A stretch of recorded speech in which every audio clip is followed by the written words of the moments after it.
ine dzidziso ine nhungamiriro yekuti pagwarare upenyu ndipo patinoona ana sekuru vedu ari masvikiro nemapositori topa kumatendo kuvayara shumba vatidzidzisa nekutipawo gwara iri. Tinokwasai mhuri yeZimbabwe kusangana kwatiri kuita nhasi era rimwe zuva. Nhasi uno tadzoka munzvimbo yekwaChief neShangwe kwakwenda uko kwakaitikawo chiitiko chinosuwisa, chiitiko chinorwadza, chiitiko chinonzwisa tsitsi kutika munhu anonzi aurayirwa foni yake. Foni inomboita mari ingaite kuti upenyu hunge huchiparara. Rangu zita ndinonzi Andrew Neshamba. Utini mtwana wami? Linjani lemuli yeZimbabwe sesibuyile ke njalo namhla ke silapha ke eNeshangwe eNeshangwe ke lapha ke sihlobo zami ke esibuye khona ngodaba ke oluzwisa ubuhlungu udaba ke olunga angazi sihlobo zami ende kubuhlungu lokho ke lapha ke umfana ke owabulalelwa ifoni yakhe ke ngumngani wakhe ende kubuhlungu bakithi.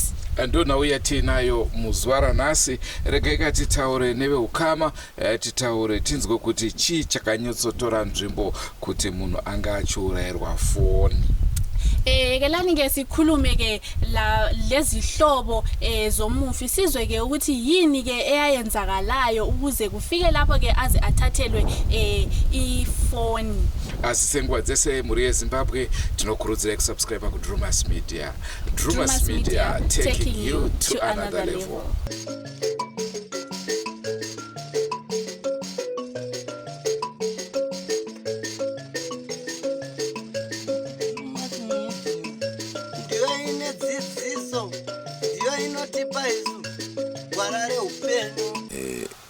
Ini ndinoitwa Abiot Mvura kana kuti Sabhuku Chidenga ndi mudunhu maedmin kuenda munyika yaChief neShangwe. Pano apa pakaita chiitiko chakaitika musi wa8 June. Mukomana wangu akanga ari panopamba ndokumutuma kuchigayo namaiki saka aenda kuchigayo kutownship akazosarako zvake semunhu anono ariko akasaka neshamwari yake ndoti ndo maziro aleta shamwari yake vaitotamba vese ndo vakanwa vese muswere wese nedzimwe shamwari manheru vakazoenda ku FM in Zimbabwe kwine night prayer saka vasvika ikoko vakanamata vese yashamwari haina kusara yakaendawo naye futi kupi ikoko kuchechi vadzoka uko yapera vamwe vavo vemutownship vakazosara mutownship vakati sitakuenda kuchechi yemadzibaba iri pa 6 kilometers takuenda 10 of kwakwenda ndokwa vakaenda vakazinda vavairi saka Lakson akazodzoka kutownship kune vamwe vaangaitamba navaye kuti pataenda apa mukomana uya handina yandikumbira foni aidatora mavhidhiyo andamutora kuFM kuti aise mufoni make asi azotiza nefoni yangu saka shama dziya dzinondiudza kuti chakamupindura kuti chisiyatiko somutsvagarini mangwana saka abuda zvako yakumba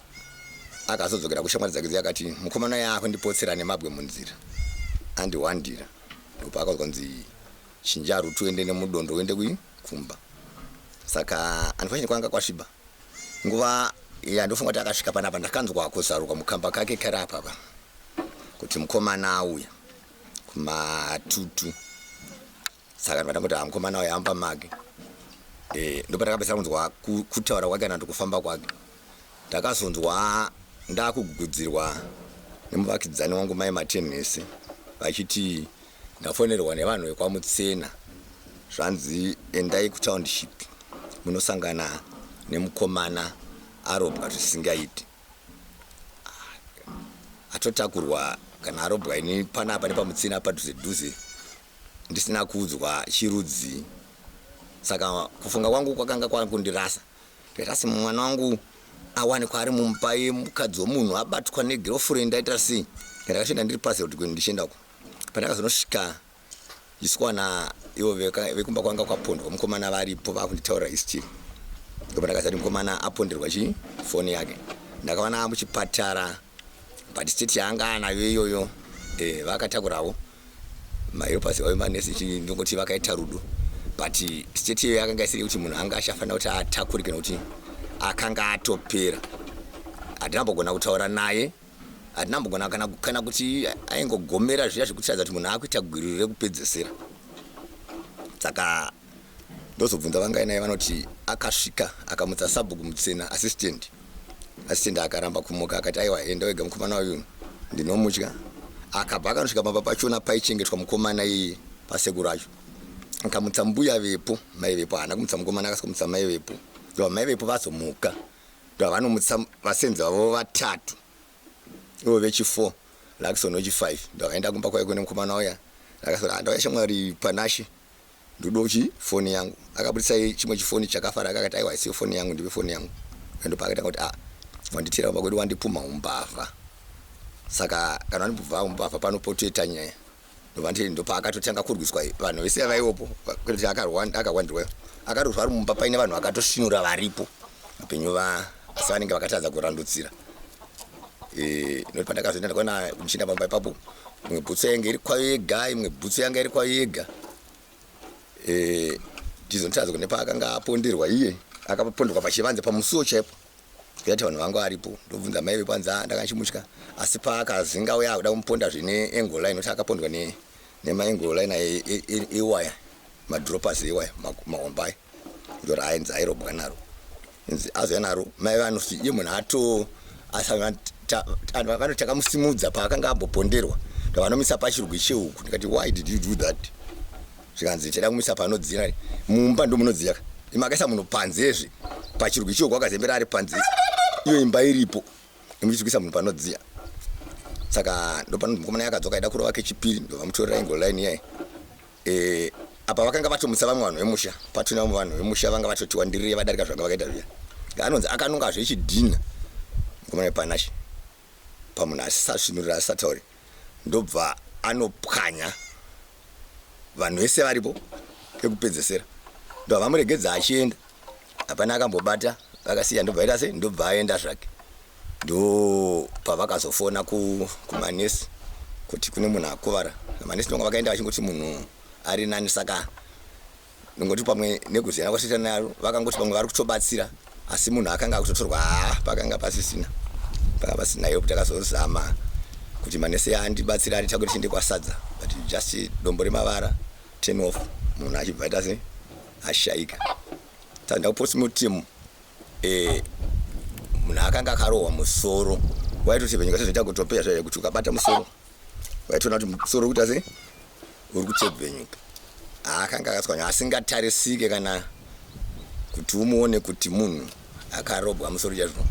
Saka nyaya ndingangoti pakaitika munhu uyu anenge akatyisa vanhu vese kumubata ndofunga aiwa violent kana pakasvika polisi yakasvikoita action musi wakare uyu munhu akanga achitendera anga achiwanikwa ari munhu but vakavirira kuti ndevakanonoka kufamba vakazofamba it was late munhu akanga atoita sei atofamba dai vakaita within 2 days munhu tikaita katomubata but action yakanonoka kuita sei kutoreka. Saka ndo mafiro akaita Lakson. Saka kusvika pari nhasi mhondi yacho haisati yabatwa kana kufungidzwa kunzi iri kupi kana iri papi. Kwatongongogara kuti ameno zvoita kana pamwe rimwe gore azopara zvimwe mhosva iri ameno pada atozobatirwa ivo vanozoziva kuti ndiye akamboita sei but chokwa chai kuti angabatirwa achabatirwa nyaya panapa handisina kugutsikana nazvo ndakutongona kuti zvakatongodhakwa zvakadaro hapana chichamboita kuti awanikwa achiwanikirwa nyaya panapa kuti munhu akatoenda.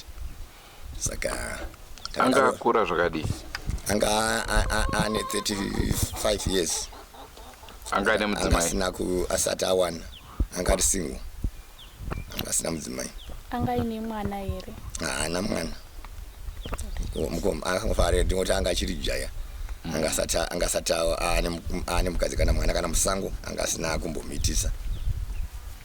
Saka takazongoti tadaro takauya naye ndatenda kuti tinotaurana nevekwamutsina vacho tikati unochera rinda pamusuwo pekwamutsina ida kuviga ipapo akazofonera polisi ndobva yauya ndobva yasika kuti hazviite musadaro ndo atafutsira rinda asi ropa repaakaponderwa handina kutora svika nhasi nekuti pakanga panditira chikadzi kuti tasvika ipapo nichibvunza ropa painzi akaponderwa ropa raiwo shoma shoma rekuti otherwise chivharo chedrink ropa raiwopo papondwa munhu ukucheka chekwa paunana paine ropa ndozobva ipapo paiva paine motikari mbiri dzaiwopo dzewhite dzaiwo dzakapendwa manhingiri mawindo adzo neropa ndikubvunza muri kuti koropa iri rapfachukira kuenda apa here aitinadisi tasvika papi pawindo pini kicheni yake iri mudenga paiva paine ropa rayo rakapenda ipapo koiri rasvika apa sei aingoti handizivi kuti ropa raya rasvika apa saka ndakava nechikadziko cheropa kuti ropa iri hariso rabuda pamunhu nemarwerwo aitai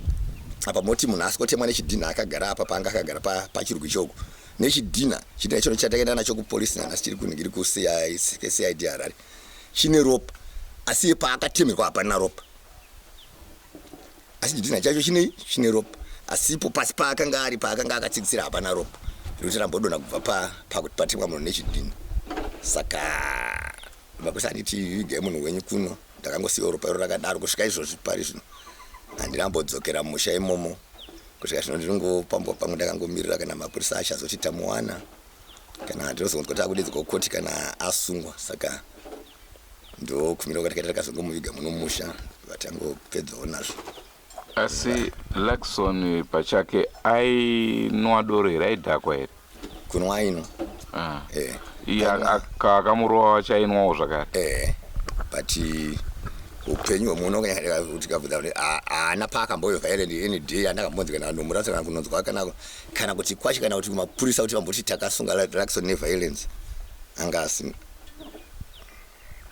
ko iye akaponda wacho aizikanwa kunzi ane violence here mudunhu anotozikanwa nazvino zvinopupura kana kwaanobva kujechi kana ataona vanobva kujechi vanotaura kunge kunotofungidzwa kunzi ane zvaakasiya atombopara ikoko kwaakabva zvokuti otherwise ingato second incident yaitira kunoko antu haanotozikanwa vese vanhu vakumusha nevana sekuru navantu vomuziya nekuti ndaishamiswa sekuru achona anzi chamunorwa mutsena ndisabhuku senu ITA ndakafonerwa ndiri kwandaiyo ndiri ambotanga kuti naiko kumuzarabani zvichinzi izvo Panasha ari kuita noise iye haana kudambofungidzira kuti Raki angakuvadze Panasha anoti ndaifona achitaura kuti batai Panasha anokuvadza Raki ndositatement yake nanhasi ndaiti batai Panasha anokuvadza Lakson vese vaifona ndakafona zviri kuhama dzake ane hama dzakawanda dzaiti takafonera akati ndakazopedzera ndafonera kupolisi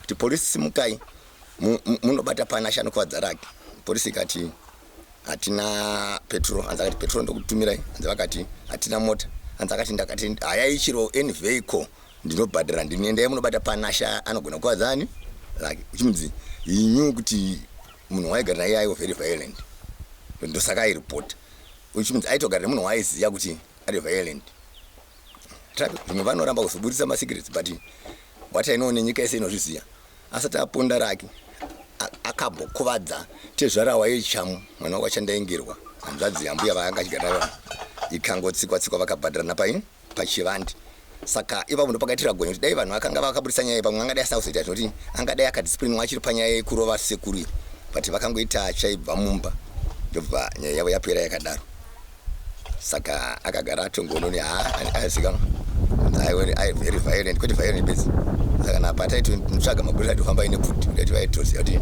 vanogona kutongonetsa kuti pese paangachionekwa anga ine rekeni dzake zaigara akatogadzira kuti chauya nyakuponda yanga kurowa zvakadii matauro ari kuti apa dzake vari kuti he was around 25 years matauro avanoita inini feshali handimuzivi handinambomuona muupenyu hwangu nekuti munhu akauya angangonde 3 months ari kunoko ndasandambosakana naye zvekuti even now ndikafamba ndikasakana naye I can't identify kuti ndiye munhu uye akaponda mwana wani totopesana kana akatokumbira hiro padza ndinogona kutomupa chitoti munhu ari kukumbira uchi iyo kunoti handitomuziya kana kumufananidza musina ukama here nevanhu tine ukama vazukuru uzukuru hwakamira sei kunoti iye sabhuku akarora muzukuru wangu kwashandaengerwa mwana waEden 2 padzinza redu vazukuru vedu zvedzinza kuti vazukuru vedu zvakaoma tine urombo nezvakaitika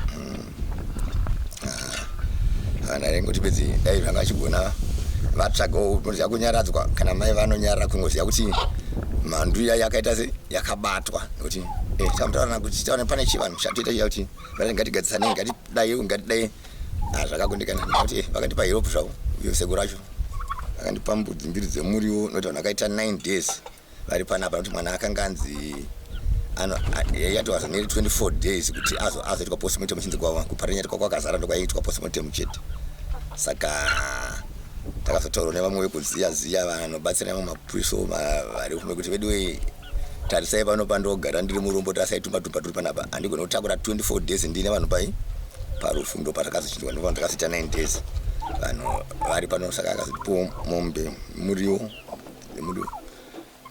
vatangoita pati kutaura kwechivanhu kwekuti munhu akaponderwa pamba pako takakonana nokuti ari kuti uyu akaponda mwana wemukwasha ngazi wake muzukuru saka ndibatsirei kutsvaga kunana baba acho ndikubatsira kutsvaga kunana baba vehanzvadzi yako varume hanzvadzi yako ndovatsvaga ndichiwanako saka kana pasachaonekwa hapana chari kuenda pai pamberi ona kuti inini handipfume nerufu rwemwana kana ndaifa ndiri murombo kana nani chapfuma ndichangozoita se chapfuma ndo ndangosiyana nai nazvo zvana handina kumbobvunza kana ndikasangana mutu achipa handibvunze tinongopesana hatikwazisane tatongoita fange my enemies for life. Makavazvara vari angani mumba? Vana vangu vashanu. Iye angarowe chingani? Ndiye wokutanga. Ndiye mukuru, ndiye dangu. Kuita vanhu vakomana vatatu vanomutevera kozita musikana Gotwa. Chiitiko chakaitika ichi chiri kundirwadza ende chakandirwadza. Nanhasi chiri kundirwadza. Makandechikodzero ndechekuti maponderwo akaitwa mwana wangu akandirwadza. Kuti mwana wangu akapondwa sokuti ndakatadza kana kumutarisa. Anga akarohwa musoro wakazvimba.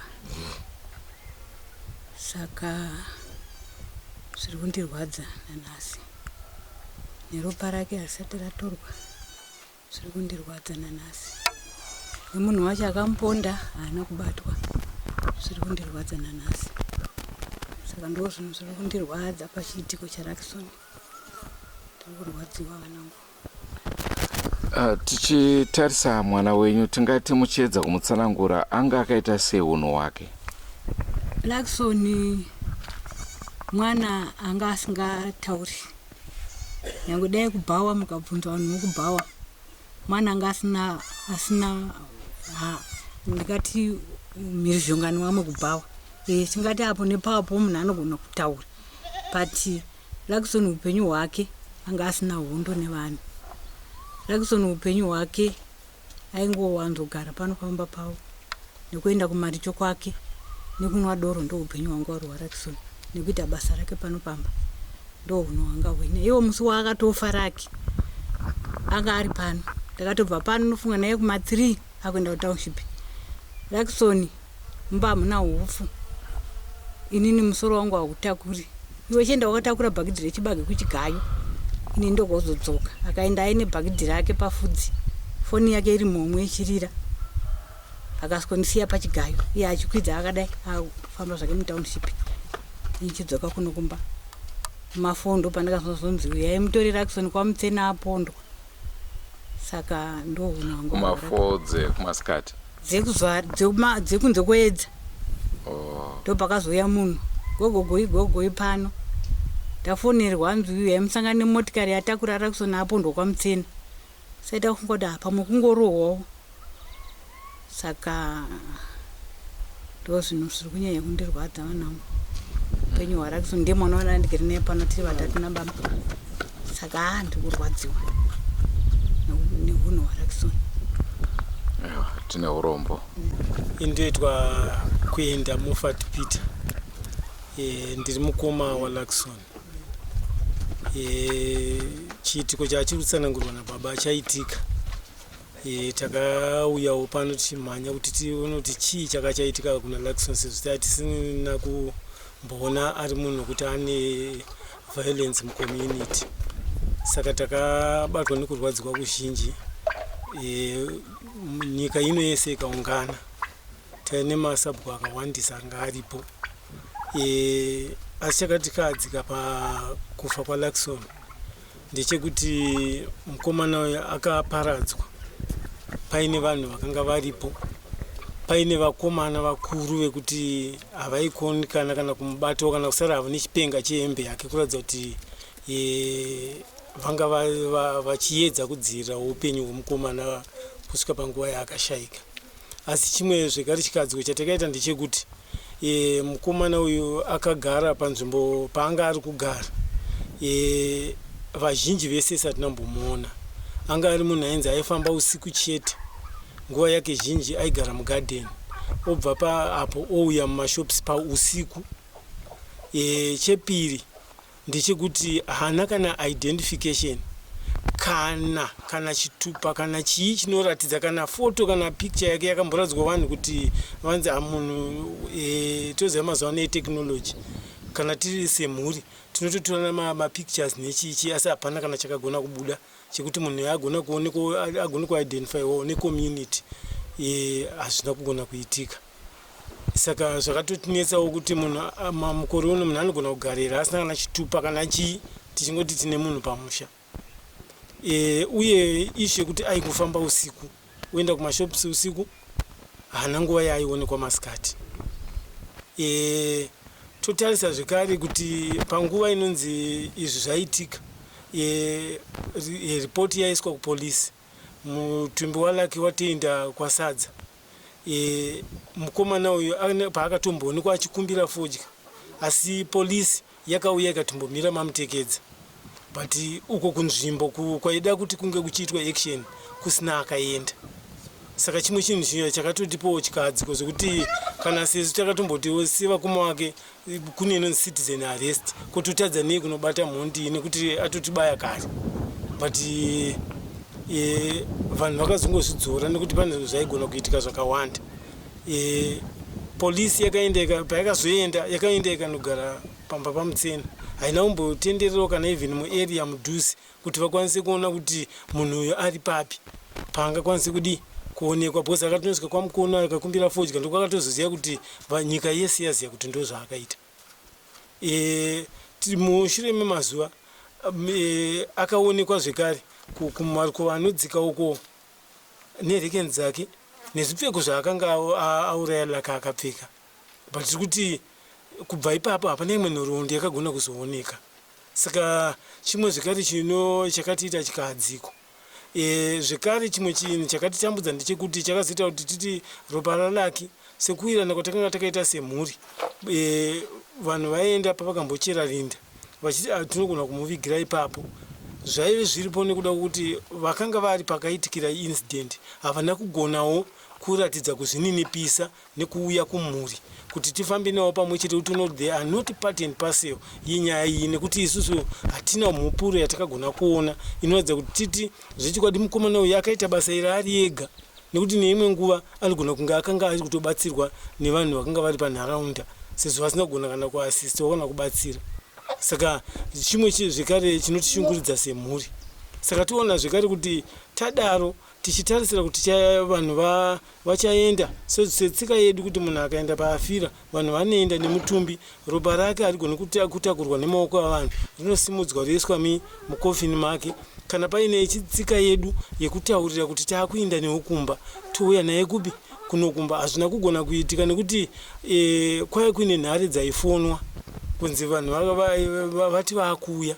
Saka vari kunanga kumba kwangu of which hapana akanga ari kunanga ikoko nekuti vanhu vakanga vari vadi polisi yakwanisa kuita kuti mutumbi wake unange kuno direct. Saka zvinhu zvakatotinetsawo kuti takatiita sekunge tiri kuteera mashure mechinhu chakarongeka kare. Saka zvinhu zvakatotinetsawo zvinova zvekuti takatozoita matare even navamutekedza vakauya pano tikataura navo mumiririri wavo maringe nenyaya iyoyo. pari zvino kamhuri yezimbabwe tiri kuenda kurinda kwaLaxon kuti vanotitaridza pakaradzikwa. Kathesi-ke muli yeZimbabwe sesisiya-ke lapho-ke okwabekwa khona uLaxon-ke siyobona lapha abekwa khona umfana. Asi munoona chinoitika chinoitika mukurarama zvinorwadza. Vanhu munenge makura muine chinangwa choti kana ndakura ndoda kuzoita zvakati, muupenyu ndinoda kuzovakawo imba yangu, muupenyu ndinoda kuzovewo zvakati. Asi izvozvo zvinowanikwa zvomiswa nekuda kwezviitiko zvisina kana nemusoro wese, kuti munhu unganzi chokwadi ungaurayirwa foni yako. Uyezve vamwe vanhu vakatarisa nekuti dai vaigonaka vangadai vakamisa zvibhakera izvozvo, vangadai vakabata. Ndozvo zvataurwa nababa vaya kuti kushaya nepakabvarwawo hembe kokuti vagoti tanga takabata apa tichiedza kurandutsira vanhu. Vaitoonawo firimu, vaitoona Van Damme, zvakaoma. Ini chiri kundirwadza Shumbaka ndechekuti kubva washaya usina kana kusiya kana mwana asati kana atomborora, chiitiko zvinorwadza ichocho Shumba. Zvinorwadza Vachele. Hey, kunzima-ke muli yeZimbabwe. Lapha-ke into engizwisa ubuhlungu kakhulu nje ukuthi umfana wasichiya-ke emhlabeni engela ngitsho yena umntwana amchiyayo, ngitsho khona ukuthi kuthiwa ngumuntu owayesethethe. Ayikubuhlungu kakhulu.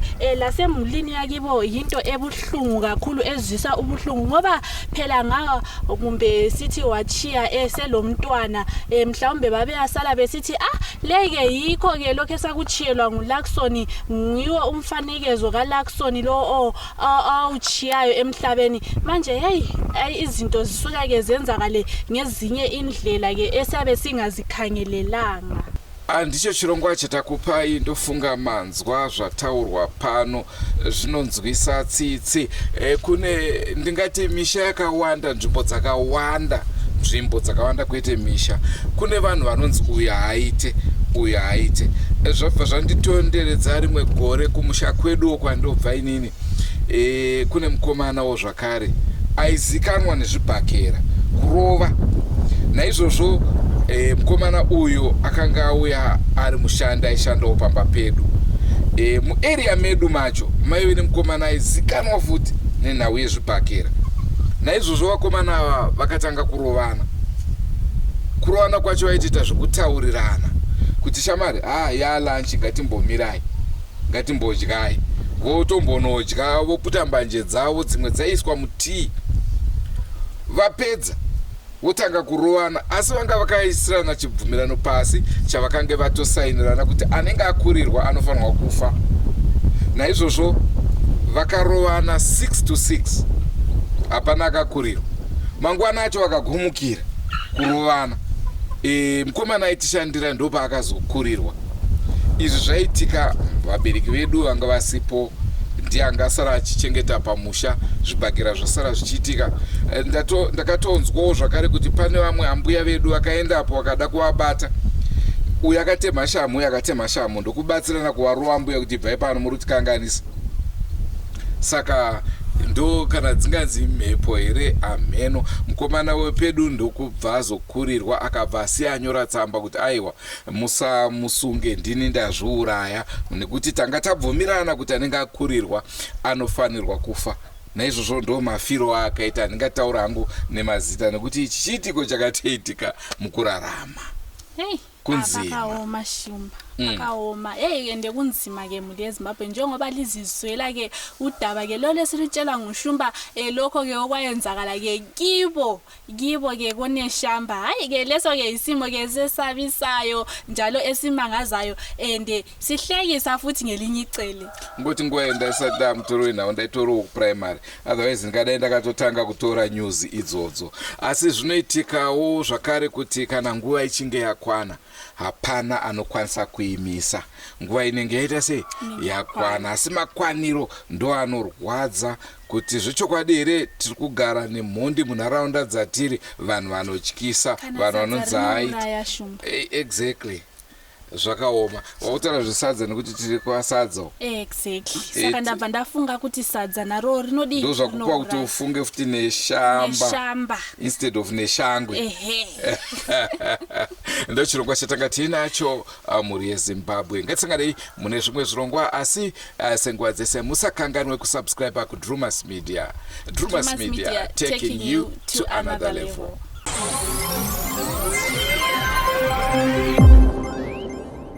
Goodbye, my friends. Goodbye, my friends. Wakamboonana, tichazoonana nerimwe zuva, hama dzangu. Goodbye, my friends. Goodbye, my friends. Wakamboonana, tichazoonana nerimwe zuva, hama dzangu. Ini ndokwenda kubasa kwangu. Iwe makiwe mkaranga.